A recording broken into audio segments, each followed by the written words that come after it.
Football is always a coaches game. এখানে সফল হলে আপনি কোচের সফলতা, ব্যর্থ হলে অফকোর্স কোচকে সেটা দায়ভার নিতে হবে। সো আমাদের যেহেতু আপনি যে ফরমেশন এবং স্কোরের কথা যদি বলি, এটা খুব ফ্রাস্ট্রেটিং। আপনি যদি দেখেন হংকংয়ের সঙ্গে, নেপালের সঙ্গে আমরা যেরকম কতগুলো ম্যাচ এই শেষের অতিরিক্ত সময়ে 90 মিনিটের পরে গোল হজম করে ম্যাচগুলো হেরেছি বা ড্র করেছি। বিশেষ করে ঢাকার মাঠে যে ম্যাচটা হয়েছিল ৩-৪ ব্যবধানে, সেইটা বেশি মানে আক্ষেপে পুড়িয়েছে আমাদেরকে, হার্ট ব্রেকিং ছিল।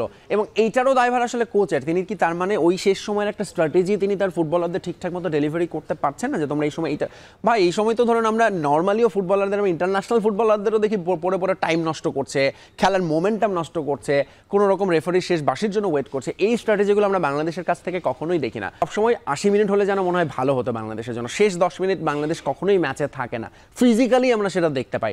তারা একেবারে বার্ন আউট হয়ে যান ফুটবলাররা, ফলে ওই শেষ 10 মিনিট আমরা দেখি স্পিড কমে যাচ্ছে এবং খুবই অযাচিত কিছু ট্যাকল করে শেষ মুহূর্তে অপোনেন্টের কাছে এমন জায়গা থেকে স্পট কিক গিফট করছে, সেখান থেকে বাংলাদেশ গোল হজম করছে এবং এটা প্রতি ম্যাচ আছে। তার মানে এটা অবশ্যই ট্যাকটিক্যাল প্রবলেম এবং মানসিক সমস্যা দুটোই, যে দুটো নিয়ে আসলে কাজ করার কথা কোচের। কিন্তু তিনি যখন প্রেস কনফারেন্সে এটা বলেন, মানে এটা এই কথাটার ফলে যে তার মানে এটাতে তার কোনো মিস্টেক নেই বলেই তিনি বোঝাতে চেয়েছেন। কাবরেরার সঙ্গে বাংলাদেশ ফুটবল ফেডারেশনেরও এখন একটা আমরা জানি যে আনঅফিসিয়ালি বলা হচ্ছে যে তার সময়টা বোধহয় শেষ হয়ে এসেছে।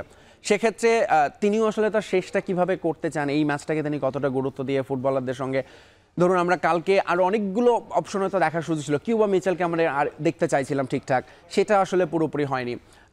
কোচ শুরুর একাদশে আসলে দুজন ফরওয়ার্ডকে নামিয়েছেন, সেখানে হামজা চৌধুরী ইনজুর হওয়ার কারণেই কিন্তু কিউবা মিচেলের ভাগ্য খুলেছে বলা যায়। 20 মিনিট সময় পেয়েছেন তিনি শেষ দিকে, সেটাই তাকে হয়তো আরেকটু দেখে নেওয়া যেত।